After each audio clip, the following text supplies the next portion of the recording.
All of the main social media platforms follow the same pattern. When the platform is new, they need as many people as possible, so they invite everyone to their platform, and they'll only ban you for things like calls for violence. But once the platform is established, once it becomes dominant, once everyone is addicted to it, the rules start to change because the people who run the platforms realize that they have the power to control what you say and ultimately what you think. This power goes to their heads, and they decide to make the world a better place by forcing everyone to agree with them. Unfortunately for these narcissistic manipulators, people start to notice the bias.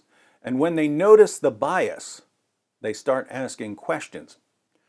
But the techno-fascists can't acknowledge their bias because honesty is counterproductive if you're trying to lure the entire world into mental slavery. So they have to pretend that they're not biased when they clearly are. Let's look at a clip of the latest hearing on Twitter's bias. Carlos Manji is Twitter's Director of Public Policy and Philanthropy. He's being questioned by Josh Hawley, a constitutional lawyer and Missouri senator. Senator Hawley wants to know about Twitter's policies for banning people. What are the protocols?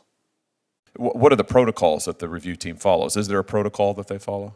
There are protocols on any number of issues, yes, sir. And including about deplatforming? Let me explain.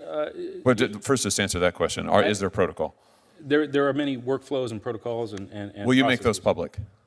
We make our terms of service public. And Will you make the protocols public for the review of when you ban people like the Unplanned movie and Jesse Kelly? Will you make those protocols as it relates to the human reviewers? Will you make those public? I think you're aiming at a very important question, which is transparency. Why don't you just first answer my question? Will you make those public? Will you commit today to, you said earlier that you are a pro-transparency company, that you want to embrace transparency. So you have your chance now. Tell us you'll make the protocols public. Will you make them public? It's not up to me to make them public, sir. Will you advocate for making them public? I will. Our team will get back to you, sir.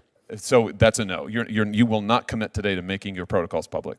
So, Twitter has human reviewers who decide whether or not people should be banned from the platform. Twitter's Director of Public Policy and Philanthropy admitted that there are protocols, there's a system, there are procedures and rules that the human reviewers are supposed to follow when they're suspending or banning people. What are the protocols? Can't tell you, they're secret.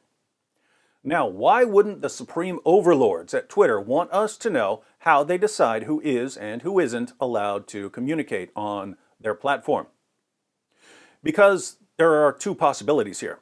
Either the system is biased against certain political or moral or religious views, in which case releasing the protocols would make it impossible for the platform to deny its bias, or the system is fair and unbiased, but the reviewers don't follow it and no one holds them accountable.